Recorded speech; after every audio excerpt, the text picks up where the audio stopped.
by hearing these narratives, hearing these descriptions of the Lord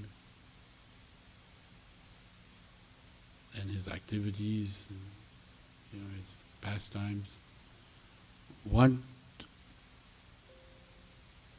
can get relief from all the miseries of life. Our material life is full of miseries.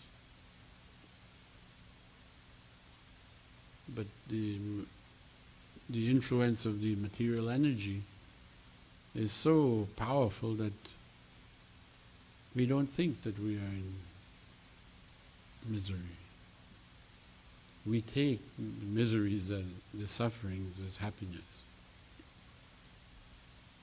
People are everywhere, all over the world. They are working hard, entangled in this material thing, and trying to create some happy situation. But Krishna's statement in the Bhagavad Gita about the material world, he says it is dukkhalayam and ashashvatam. It is miserable, full of misery.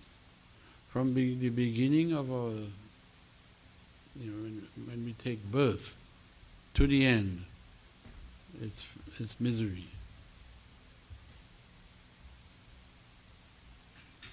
But somehow we don't see that.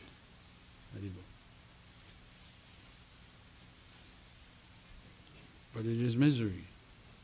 And even if you say, well, it's not so bad,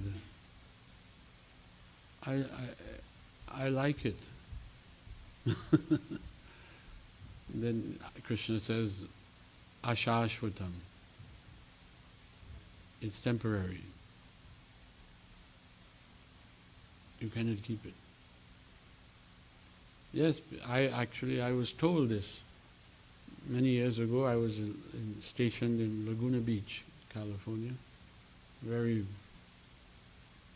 beautiful place. It was actually considered at that time, this is in the 70s, there was some sort of poll taken and Laguna Beach was voted the most desirable place to live in America. Small town, beach town, and so people, some young people used to come to the temple. We used to go out on Harinam and invite people to come back to the temple. And one day, a group of young people came, and they were, these young people, they were born and raised in California, in the California sunshine weather. And they came to the temple and I sat down and began to speak with them. And I was telling them that how this material world is a miserable place, and we should know this, understand this, and use our human life to make a solution to get out of this place. And as I was speaking like that, one of the young boys, he said, "Why are you speaking so bad about the material world?" And he said, "It's not so bad. It's not so bad." And I realized at that time that, yes, for him, his experience with living in Laguna Beach, I understood that's why he couldn't say like that it's not so bad. It's heavenly, it's nice. You know, it's like Hawaii. Even Prabhupada said it's like a heavenly planet. The climate is so nice. Everything. So I realized that I have to preach to him in a different way. I can't just harp on how miserable it is, because he doesn't have that experience. You know, he's living in the lap of luxury, you could say. So I told him, well, yes, it is nice here, relative, much nicer than other places. And but it's temporary. How long can you enjoy it? A few years, at most. You know, I said, who? At most 100 years. But who is living to be 100 years anyway? And even before 100 years, everything starts breaking down with the body.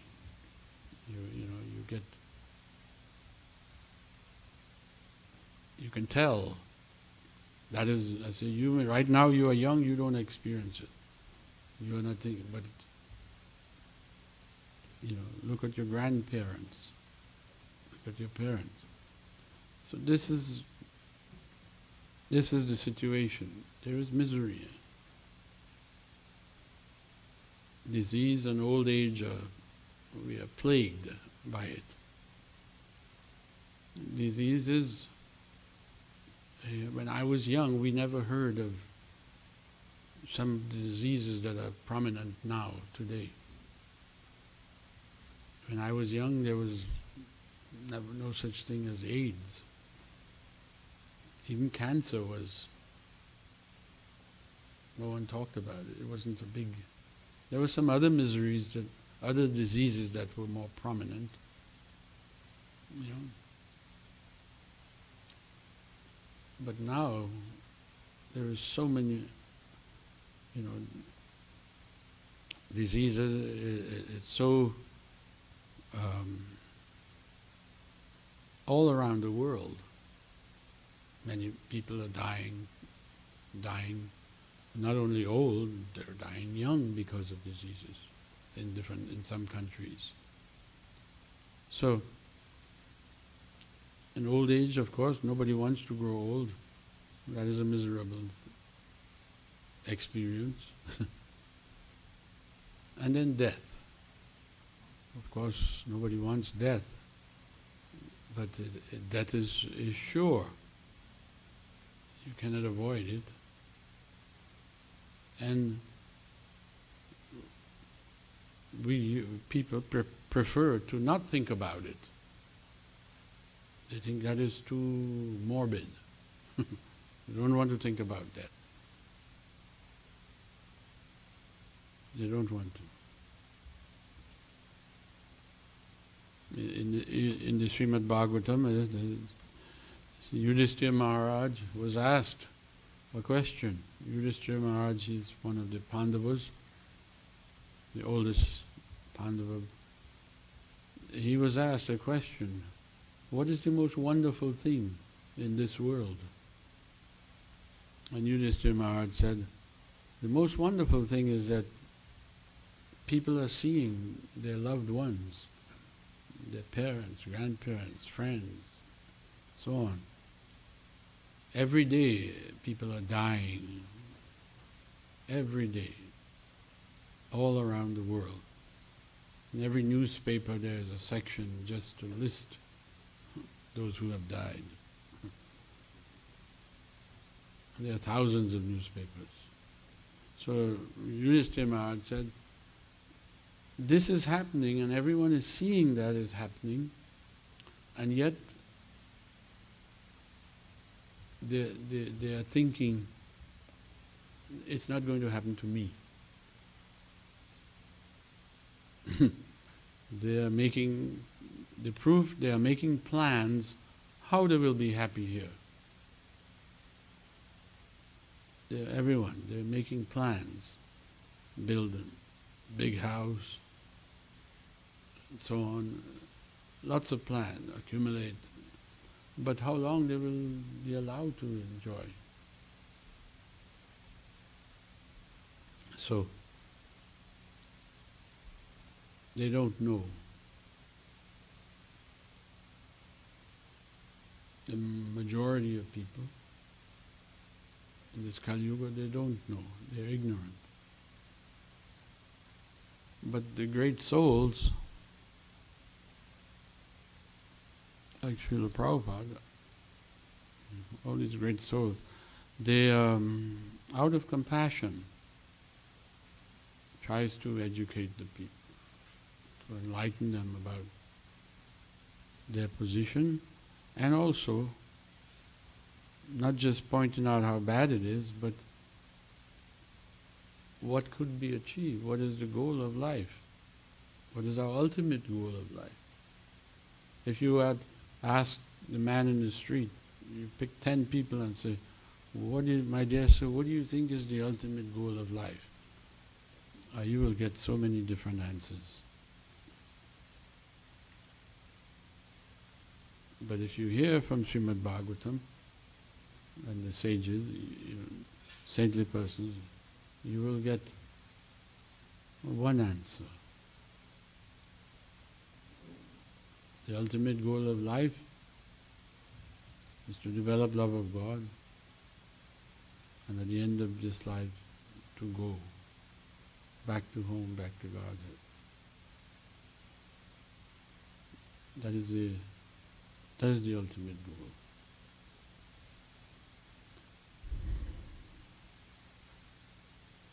So, for that end, Srimad Bhagavatam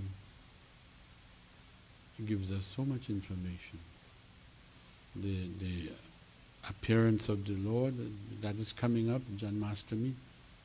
We'll get another opportunity to hear Krishna's divine appearance. His appearance isn't like us, our appearance in this world. He's not forced by karma to come. He comes by his own sweet will, by his own superior energy he comes. So it's so nice that every year at this time we can, Prabhupada taught us to celebrate this Janmashtami. So all around the world, in all the temples, thousands of temples, people will gather and celebrate the appearance of the Lord. So every day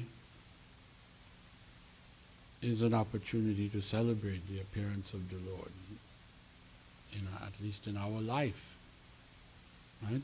Not just Janmashtami, but every day, every morning. We should celebrate the appearance of Krishna into our lives, Krishna consciousness. This is the wonderful thing of the Lord. And as Prabhupada says here, those who carefully try to go deep into this matter, to understand Krishna's pastimes, as he says, Janma karma chame divyam evam yo veti tatvata. How is it that Krishna comes? Although he is described as being unborn, aja, vajopi san abhyayatma, bhutanam isharopi san. He said, I am unborn, but yet he is taking birth. So that birth is not ordinary birth.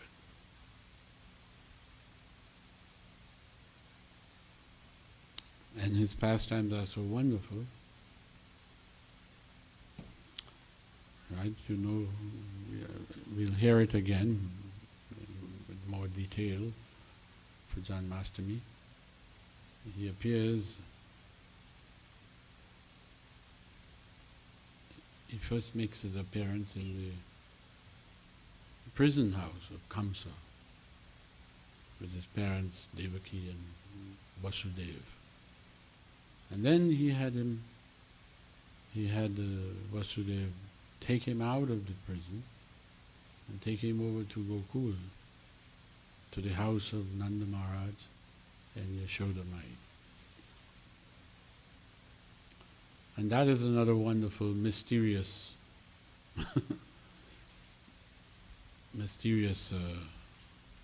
appearance. How he goes and takes shelter of Nanda and Yashoda, and they raise him. And of course, Nanda and Yashoda they don't think he's anything but their son.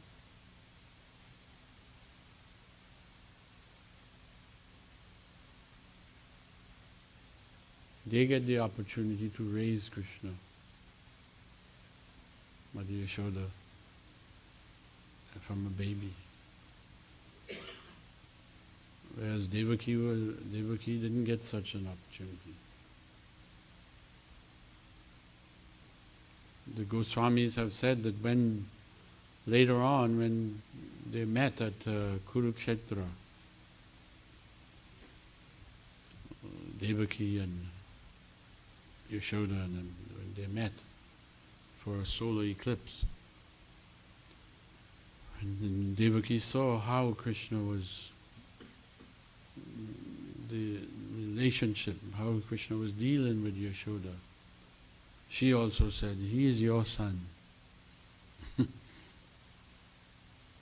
is your son. Yashoda Nandana. So this pastime of Krishna, how he takes his birth, how he grows, we should, this is what we should be interested in. And as Bhagavatam recommends, that daily we should hear. That's why Prabhupada, established in the temples morning and evening classes. So morning we hear Srimad Bhagavatam, and evening Bhagavad Gita. The Bhagavatam itself tells you, Nityam Bhagavata Sevaya, Nastra Prayeshu Abhadreshu, Nityam Bhagavata Sevaya, Bhagavad-yutam Ashloke Bhakti Bhavati Naishtiki. All the troublesome anxieties and miseries will be eradicated just by hearing Srimad Bhagavatam. You know, when the king, the emperor, Raj Parikit, when he was cursed by the Brahmin boy to die in 7 days, he accepted the curse, and he went to the bank of the river where there was a gathering of sages, and Sukadev Goswami, the young son of Vyasadeva, he came, and when he appeared, it was a unanimous decision that he should speak. He should speak. He had heard the Srimad Bhagavatam from his father, Vyas, the great Vyasadeva, and now he was going to get an opportunity to speak the Bhagavatam. And for 7 days and 7 nights, non-stop, the king, the emperor of the world, he sat and heard Srimad Bhagavatam. And Sukadeva Goswami, he spoke it. And it is said that they both attained perfection. Sukadeva attained perfection by speaking it, Bhagavatam, and the king, he attained perfection by hearing it.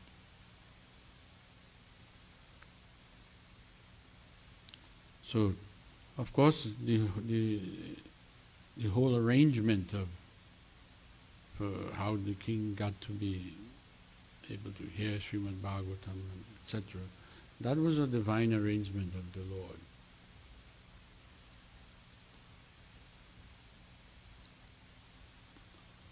It is said that the king, he could have counteracted the curse because he was a Mahabhagavata, he was a topmost devotee.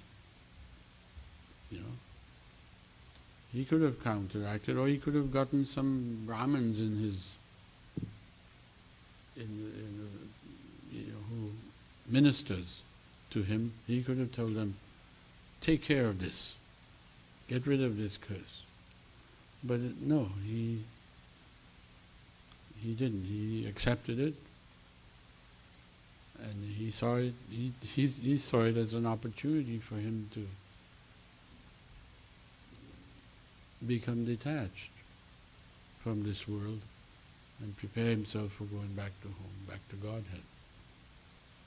Which is, I begin by saying, this is our prime duty, preparing ourselves to go back to home. And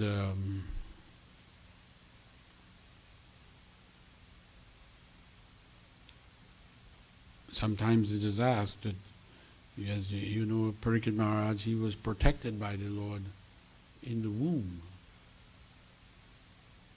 of his mother, Uttara. He was protected by her when Ashwatthama had sent a Brahmastra weapon to kill the child in the womb.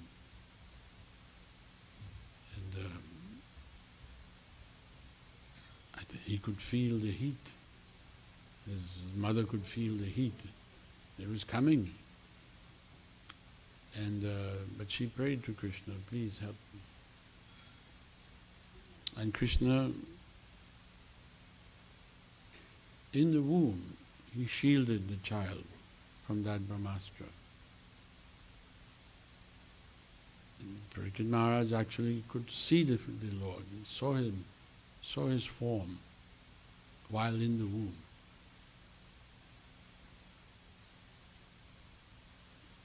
Prabhupada commented that great souls can see the Lord in the womb. Not everybody can see him. He's there, but a great soul can actually see him while in the womb. So the Lord protected him, and now, as the emperor of the world, why didn't the Lord protect him from the bite of the snake bird? The Lord wanted him to hear the Srimad Bhagavatam, so he made all the arrangement.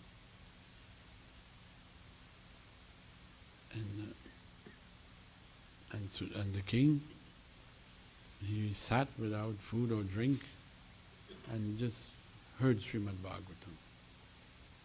So it is such a wonderful, wonderful book. And we are blessed, we are fortunate that Prabhupada has given this to us.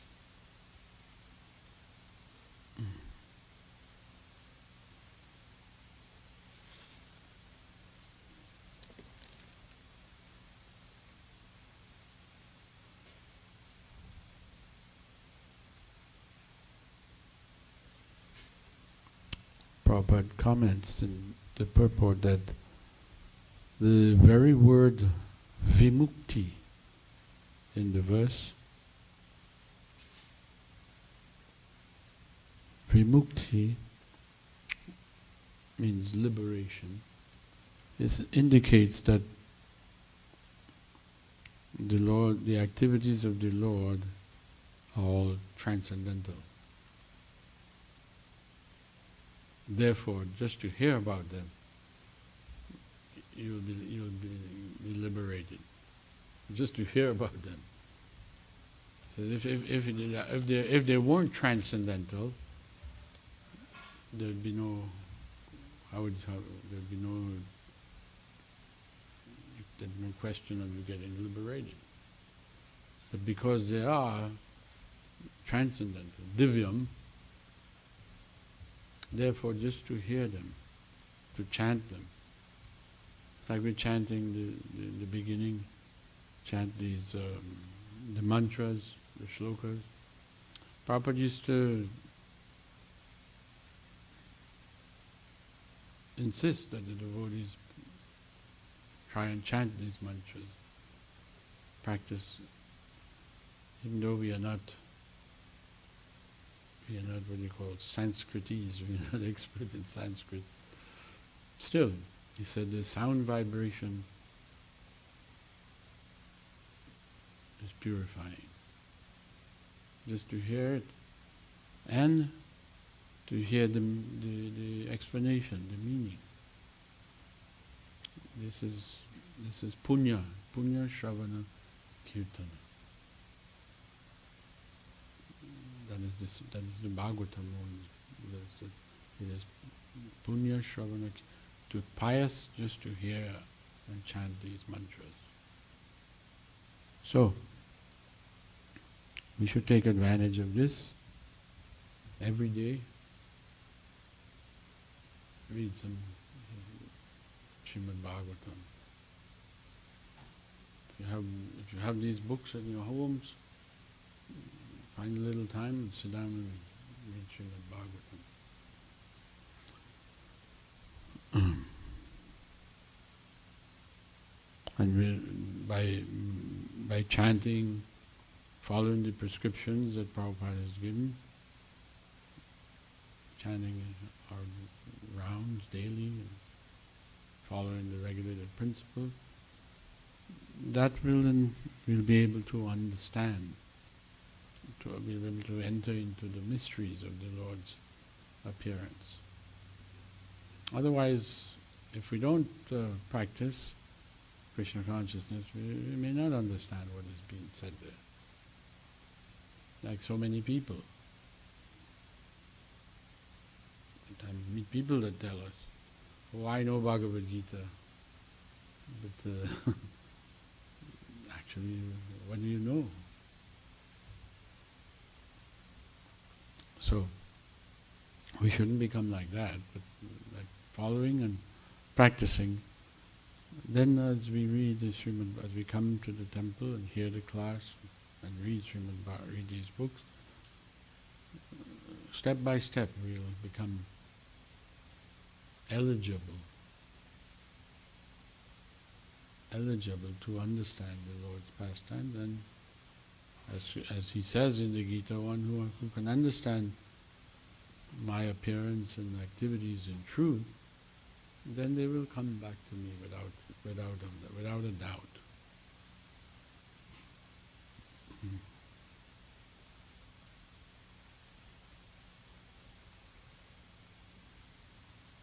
So these activities are mysterious, and those who don't follow the prescribed regulations, they are not entitled to enter into these mysteries. So,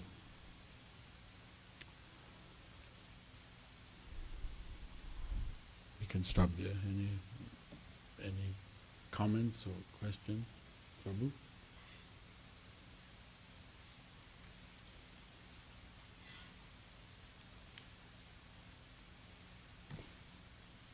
You say there's Harinam today?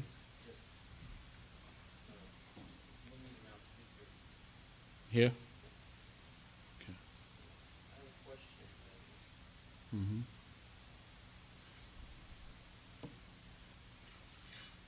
Why did Krishna appear as Narayana first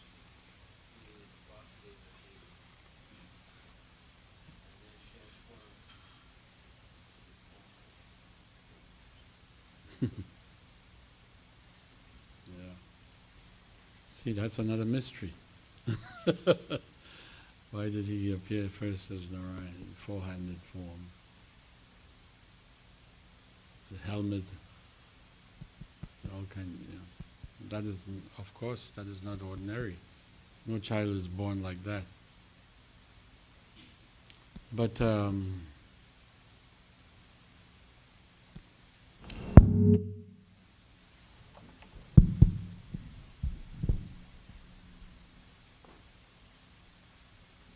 course, Narayan is expansion of Krishna. But when he comes to this world, all the incarnations, they pass through Narayan. That's why sometimes people think Krishna is an incarnation of Narayan or Vishnu.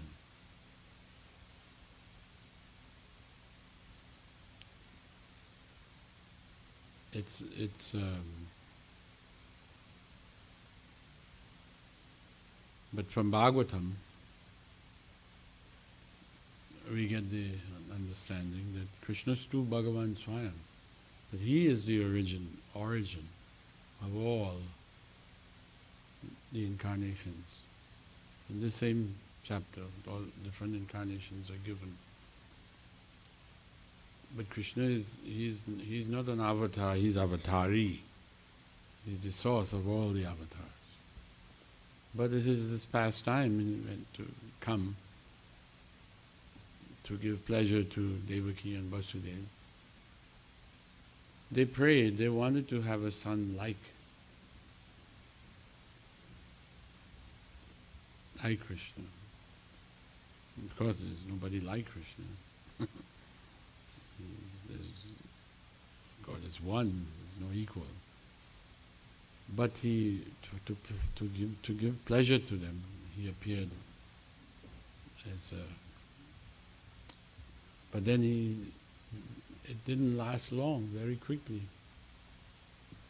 He left the prison and went to Gokula. And there he gave pleasure to Nanda and Yashoda and all the inhabitants of Gokula, Vrindavan. So this is again a mysterious appearance of the Lord.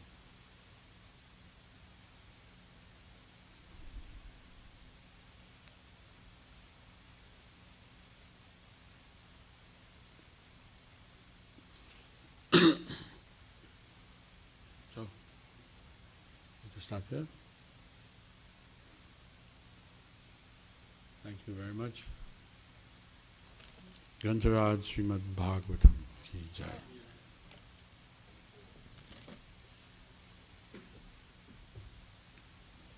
Mm.